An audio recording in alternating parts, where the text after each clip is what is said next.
Bismillahirrahmanirrahim. Maulaya salli wa sallim daiman abada ala habibika khairil khalqi kullihimi huwal habibul ladzi turja syafa'atuhu likulli haulim minal ahwali muqtahami ya rabbi bil mustafa balligh maqasidana waghfir lana ma madha ya wasi'al karami Maulaya salli wa sallim daiman abada ala habibika khairil khalqi kullihimi huwal habibul ladzi turja syafa'atuhu likulli haulim minal ahwali muqtahami ya rabbi bil mustafa balligh maqasidana waghfir lana ma madha ya wasi'al karami. Assalamualaikum warahmatullahi wabarakatuh. Mari kita berdoa bersama. Bismillahirrahmanirrahim. Subhanakallahumma Rabbana la ilma lana illa ma 'allamtana innaka antal alimul hakim wa tub alaina innaka antat tawwabur rahim wa taqabbal minna innaka antas samiul alim wa 'allimna min ladunka ilman nafi'a ya dzal jalali wal ikram. Allahumma ftah lana hikmataka wansur alaina rahmataka ya dzal jalali wal ikram. Lahumul Fatihah. A'udzu billahi minasyaitonir rajim. Bismillahirrahmanirrahim. Alhamdulillahi rabbil alamin arrahmanir rahim maliki yaumiddin. Iyyaka na'budu wa iyyaka nasta'in. Ihdinas siratal mustaqim. Siratal ladzina an'amta 'alaihim ghairil maghdubi 'alaihim waladdallin. Amin.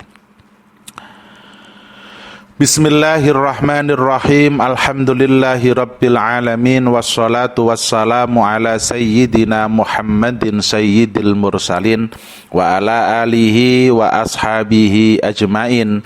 Qala al-muallifu rahimahullahu ta'ala wa nafa'ana bihi wa bi ulumihi wa maddana bi asrarihi wa 'ada alaina bi barakatihi. Amin ya rabbal alamin. Hadratil muhtaramin wal muhtaramat, para alim, para ulama, para kiai, para ibu nyai, para ustadz, para ustadzah, para sepuh, para bini sepuh, tokoh masyarakat, tokoh agama, wabil khusus bapak-bapak, ibu-ibu jamaah sholat subuh pengajian ba'da subuh Masjid Agung Kabupaten Sidoarjo yang semoga selalu dirahmati, diberkahi oleh Allah Subhanahu wa ta'ala. Melanjutkan ngaji kita ibu bapak, hadis nomor 21 ini ya. Wa an Anas bin Malikin radhiyallahu anhuma, lan yo hadis saking sahabat Anas kang dadi anak lanange Pak Malik. Radhiya muga-muga ngridani sapa Allah Gusti Allah anhuma saking sahabat Anas lan Malik. Inna qadahan nabiyyi sallallahu alaihi wasallam, sak temene wadahe Kanjeng Nabi Muhammad sallallahu alaihi wasallam iku ing kasara pecah apa qadah apa wadah. Fattahoda mongko ngalap sapa Nabi maka nasabi ing panggonane retak silatan ing rante min fiddatin saking perak. Akhraja ngetoaken hu ing hadis sapa Al-Bukhari Imam Bukhari. Lah ini masih menerangkan tentang Di awal kita telah bahas tidak boleh orang muslim entah laki-laki atau perempuan makan atau minum dari wadah yang terbuat dari emas dan perak. Sekarang pertanyaannya, bagaimana kalau wadah itu pecah, wadah biasa, kuningan, tapi ditambal dengan emas, boleh apa enggak? Saya pikir kok ya aneh-aneh nambal kok pakai emas. Lawang emas niku digawe anting, digawe anu larange gak jamak. Ya kita bahas hukumnya. Dari Anas bin Malik radhiyallahu anha bahwa saja sesungguhnya wadah minum milik Nabi Muhammad sallallahu alaihi wasallam pernah pecah retak. Lalu baginda menjadikan pada tempat yang retak rantai yang terbuat dari perak untuk menambalnya. Disebut oleh Al-Bukhari. Mana luasnya begini. Semua perkataan dan perbuatan Rasulullah Sallallahu Alaihi Wasallam merupakan ketetapan syariat bagi umatnya. Nah, dalam hadis ini Rasulullah Sallallahu Alaihi Wasallam meletakkan perak pada wadah yang telah retak untuk menambalnya supaya tidak bocor.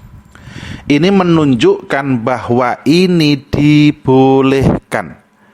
Dengan cara ini dikenai dengan istilah at-tahdhib, menambal barang pecah. Ma'asyiral muslimin rahimakumullah, lek wadai teko emas teko perak jelas ndak boleh, hadis di depan. Sekarang kalau ada wadah dari bukan emas perak, terus mantun ngonten ditambal dengan perak, ini boleh menurut hadis ini. Ya walaupun tak pikir nggih perak digawe nambal itu ya. Ya, tapi ini. Jadi menambal sesuatu dari perak itu diperbolehkan. Kita lihat. Fikih hadisnya boleh menambal bekas yang retak dengan perak. Boleh loh ya. Boleh, silahkan. Eman-eman Gus, tiga perhiasan lah wes. Lah itu kan masalahnya berbeda, tapi boleh. Minum dengan menggunakan wadah merupakan perbuatan yang dianjurkan oleh syariat. Jadi kalau bisa ya sopan santun. Nah, minum itu pakai wadah itu ya. Nah, habis ibu bapak dari kitab Thaharah, yang pertama itu kan bab air. Yang kedua itu bab wadah. Lah ini sama-sama masih kitab Thaharah tetapi babnya yang berbeda. Kitabut Thaharati ai hadza kitabut Thaharati, utawi iki iku kitab nerangaken bersuci. Nomor 3, babu izalatin najasati, utawi iki iku bab nerangaken ngilangaken najis, wa bayaniha lan jelasaken najasah. Jadi begini kaum muslimin, kitab Thaharah bersuci. Bahasan pertama air, sudah kita bahas, ada beberapa. Bahasan kedua mengenai wadah, ada beberapa sampai 21 hadis. Ini yang nomor 1, nomor 2 ya, sama-sama kitab Thaharah. Sekarang kita masih kitab Thaharah, babnya menjelaskan cara menghilangkan najis dan menjelaskan hadis itu seperti apa. Nah, gitu ya. Ini hadis nomor 22. An Anas bin Malikin, sama dengan hadis nomor 21 perawinya. An Anasin, saking sahabat Anas bin Malik radhiya muga-muga ngridani sapa Allah Gusti Allah anhuma, saking sahabat Anas lan Malik. Qala dawu sapa sahabat Anas, suilati takoni sapa Rasulullah sallallahu alaihi wasallam anil khamri saking khamar, tuttakhadu kang didadekaken apa khamr khollan ing cokak. Ini nanti kita jelaskan. Qala jawab sapa Nabi la ora oleh. Akhraja ngetwaken hu ing hadis sapa Muslimun Imam Muslim wa Tirmidzi lan Imam At-Tirmidzi wa qala lan dawuh sapa At-Tirmidzi hasanun utawi hadis iku hasanun hadis hasan sahihun tur sahih. Kita terjemah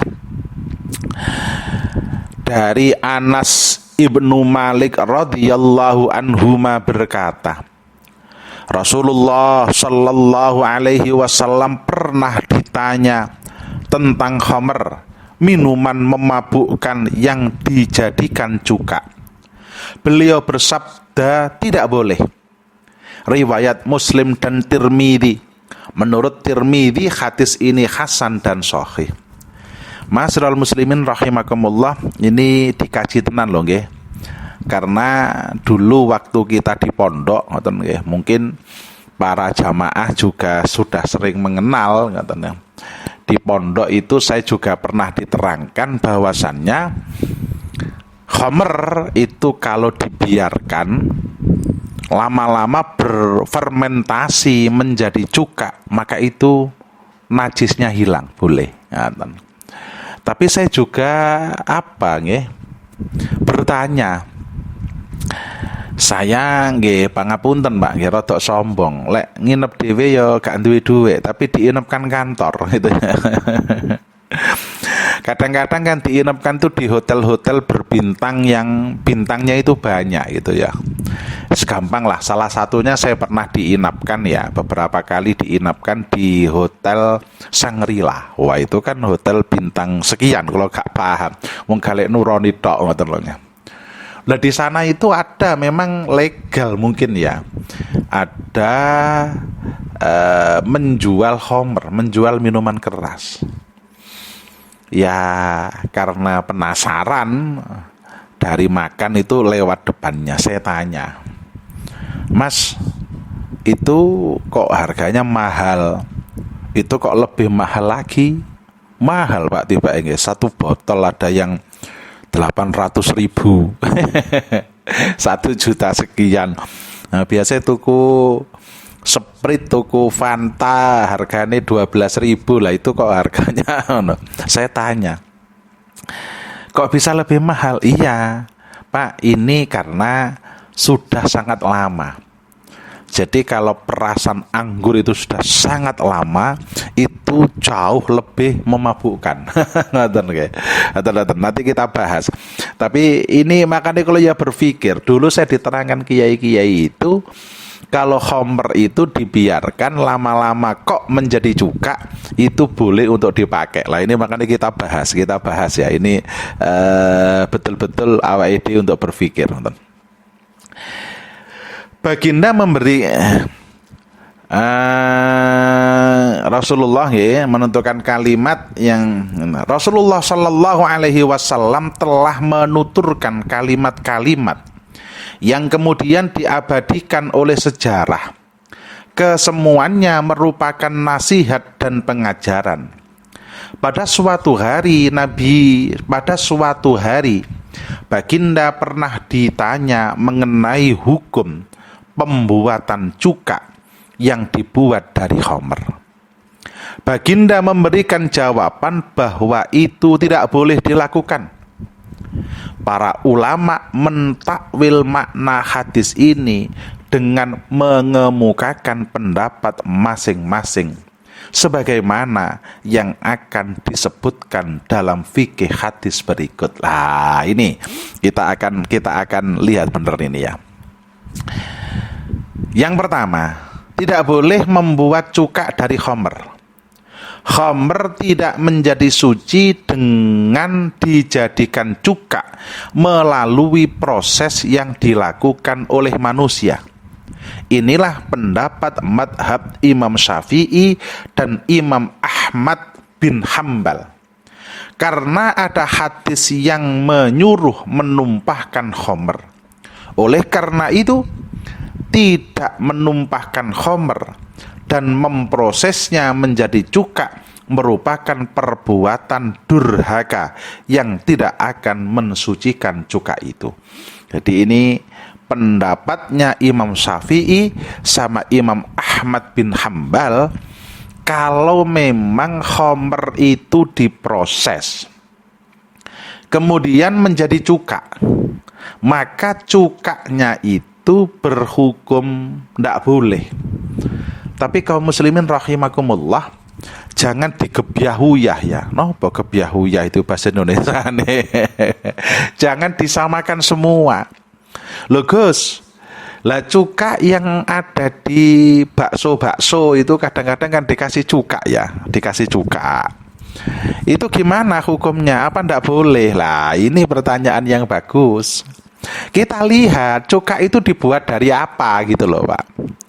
Lah kalau cuka itu dibuat dari khamr ndak boleh. Tapi apakah cuka yang di bakso-bakso itu terbuat dari khamr? Wallahu alam bisawab, saya tidak tahu. Tapi insya Allah ndak lah. Khamr larangi gak jamal lah. Cuka itu murah banget ya.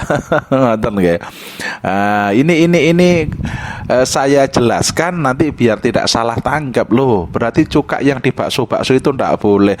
Saya tidak menerangkan itu. Saya menerangkan bahwasanya kalau khamr itu diproses menjadi cuka. Jadi bukan cuka yang di bakso ya. Khamr, minuman keras diproses jadi cuka. Ini ndak boleh untuk dimanfaatkan. Ini masih najis. 2, khamr menjadi cuka dengan memprosesnya.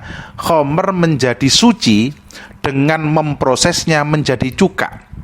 Ini adalah pendapat yang masyhur di kalangan madhab Imam Maliki dan madhab Imam Abu Hanifah.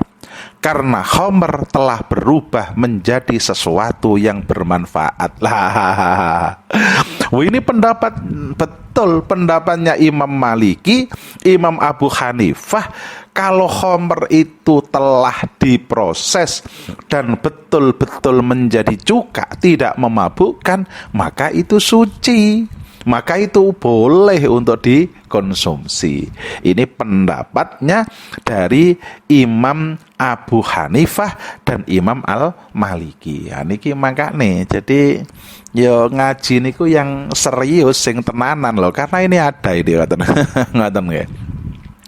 3, ulama telah bersepakat bahwa khamr apabila berubah menjadi cuka dengan sendirinya maka ia menjadi suci. Lah ini maka begini. Nah, ini mungkin sedikit kita sederhanakan para kiai, para rawuh.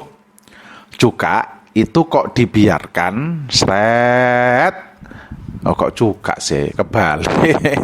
Khamr itu dibiarkan lama-lama menjadi cuka tanpa diproses, tanpa diapa-apakan, jadi cuka. Ini jumhuril ulama bersepakat bahwasannya itu halal, itu sudah tidak najis, itu boleh untuk dimanfaatkan. Deal itu ya pertama. Yang kedua sekarang, kalau khamr itu diproses menjadi cuka, diproses memang niat. Yang pertama tadi tidak diproses ya. Ini diproses entah pakai kimiawi, entah pakai apa, entah pakai apapun. Maka ada 2 pendapat. Sing sepuh Imam Abu Hanifah, Imam Maliki ini sing sepuh Pak. Secara usia lebih sepuh. Nanti urutannya Imam Abu Hanifah, Imam Maliki, Imam Syafi'i, Imam Ahmad bin Hambal.